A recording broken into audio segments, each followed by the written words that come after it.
It's Kyle here, and today I'll be reviewing The Forgotten Land by Josephine Kelly. This is part one of a series. I'm not sure how many books are planned for this series, but all I know is this is part one. Very interesting setup. This book is set up in ancient Egypt. When you're first starting the book, you're presented with ancient Egypt that's ruled by a very powerful, very smart, intelligent, skilled warrior who happens to be a woman. She's a female pharaoh, and it's clear from the beginning of the book that she's a great leader.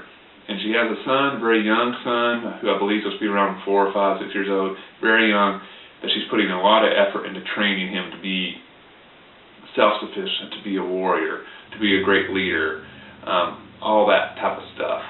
And it's fairly obvious in the early part of the book that the main reason she's putting so much effort into training him, she's afraid that something's going to happen to her, and that her son's going to have to fend for himself and really be able to survive on his own, and not always have his mom there to protect him.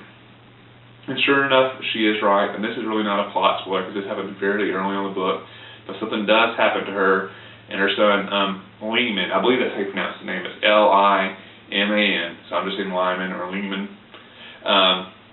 is cast off onto his own. He's put in a very life and death situation. He's really has to make his own way in the world as a young kid, and we all assume when you start reading the book that his eventual path will lead him back to his mother's throne, and maybe he can reclaim that position. I won't say if it goes that way or not, but that's the way you're expecting it to go very early on. So what did I enjoy about this book? After the little very basic plot description I gave you right there, one aspect I really loved is the author did an amazing job of painting the world that this is set in. She did an excellent job of world building. So when a scene is set in an ancient temple, she puts a great amount of detail into describing what's there. What are the statues like? Are there carvings? Is there hieroglyphs on the wall? If so, what do they look like? The characters are there. How are they dressed? What's their hair like? What's their clothing like? Are they wearing jewelry? Do they have tattoos? She paints a very, very detailed picture throughout the book of what's going on, what everybody looks like, what the setting's like, which I found very interesting. It really did help you get a picture of, all right, this is where this is taking place, this is what the characters look like. It really did help get a mental image of your mind of the action. In that same vein, throughout the book, they actually have photos. I'm not sure how well these will actually show up since they are in black and white.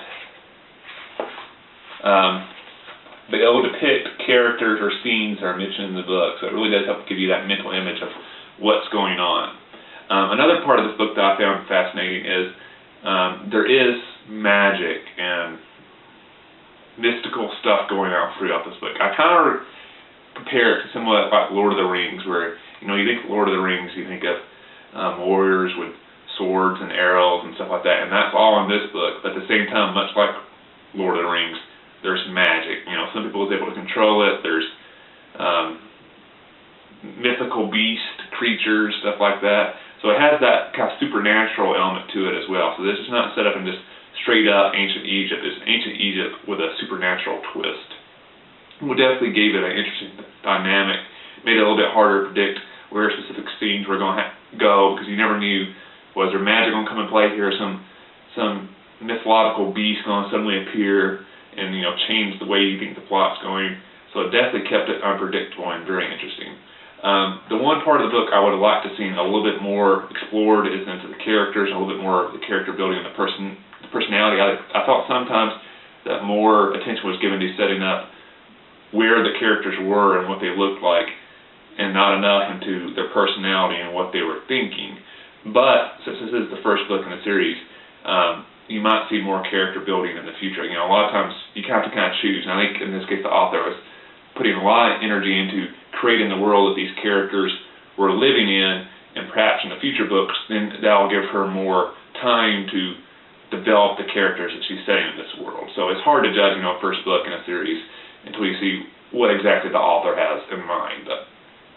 So I would say if you really enjoy fantasy books, stuff with magic in it, supernatural creatures, if you really enjoy the historical aspect, especially of ancient Egypt, I think you'll really enjoy this book. It's a very quick read. It's not too long, and if you notice, the font on the pages are really, really big, so it reads very quick. When I first actually got this book, I was worried with the font size. I'm like, well, is this supposed to be like a preteen, kind of sort of intro novel? I don't think it is, because when you read it, actually, some of the scenes in there get very graphic that you wouldn't necessarily want a preteen reading. So I'm not sure why the choice for the large font size, but hey, it makes it read a little quicker. But The Forgotten Land by Josephine Kelly, it's part 1 of a series. Like I said, really enjoyed it. Really enjoyed the world building, the setting, and the idea behind the story. So it definitely intrigued me what the author has planned with future books in the series.